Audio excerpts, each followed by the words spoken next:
tankers of the 15th Brigade of the National Guard of Ukraine destroyed an assault group of invaders in the Pokrovsk sector with an accurate shot. The footage of the battle was released by the unit's press service. The soldiers defeated an assault group of Russians who had advanced in a BTR-82 armored personnel carrier and took up a position under a bridge near the village of Mykhailivka in the Donetsk region. 7 Russian soldiers who had gathered near the vehicle were actually blown up by a high explosive fragmentation shell along with the armored vehicle.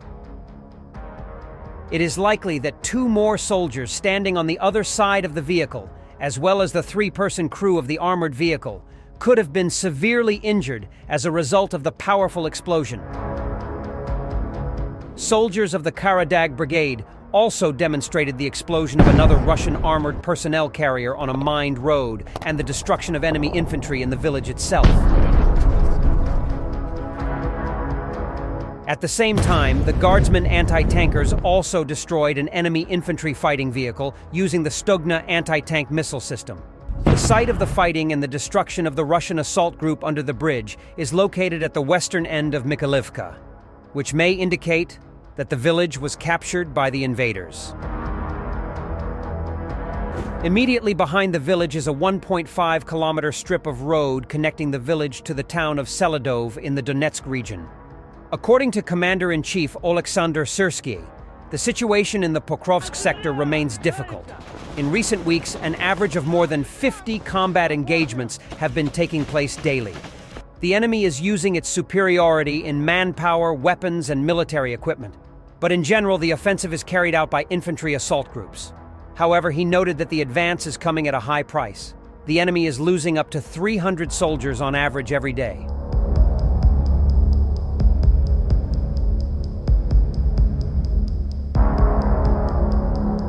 Meanwhile, a Russian military column was wiped out in a devastating drone attack in the Kursk region, leaving many dead. The convoy was transporting equipment to help build pontoon bridges across the River Seam, where up to 3,000 Russian troops are believed to be cut off and facing encirclement.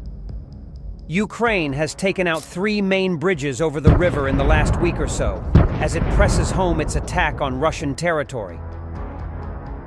In a desperate bid to evacuate troops to the other side of the river, Russian engineers have scrambled to build pontoon crossings. However, these are particularly vulnerable to rocket and drone attacks by Ukraine's army. A video shot by a local resident and posted to the Telegram channel Belgorod People's Republic shows the aftermath of a drone strike on the convoy.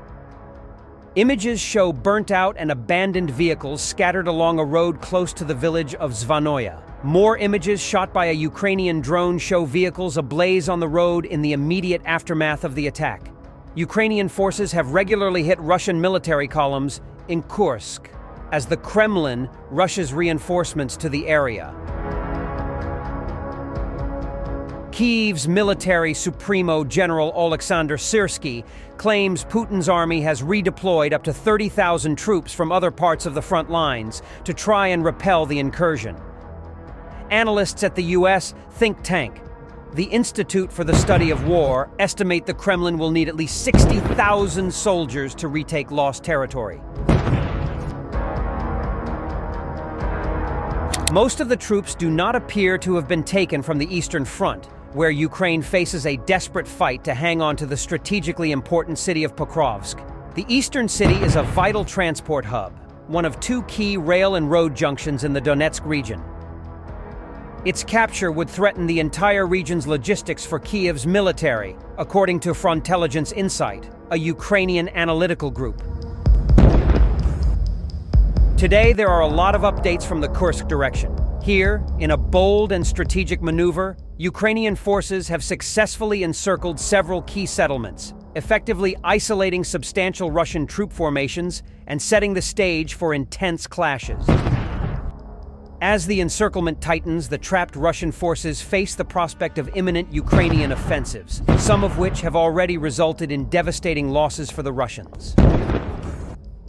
Recently, Ukrainian Commander-in-Chief Alexander Syrsky revealed a map during a televised session of the Ukrainian Congress of Local and Regional Authorities, showcasing the current front line in Kursk Oblast. Notably, Syrski's map substantiated earlier speculations, highlighting several cauldrons where Russian troops are effectively surrounded and cut off from their supply lines.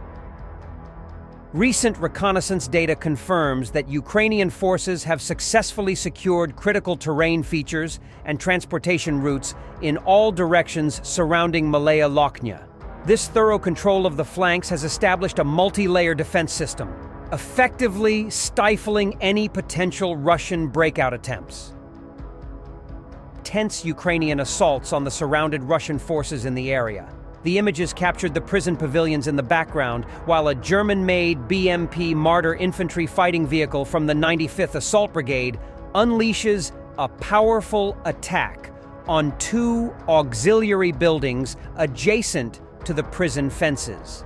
The Marder's 20mm autocannon obliterates the structures, reducing them to ashes. Another video, also filmed near the prison, shows Marder vehicles utterly destroying several nearby buildings, further tightening the noose around the beleaguered Russian troops.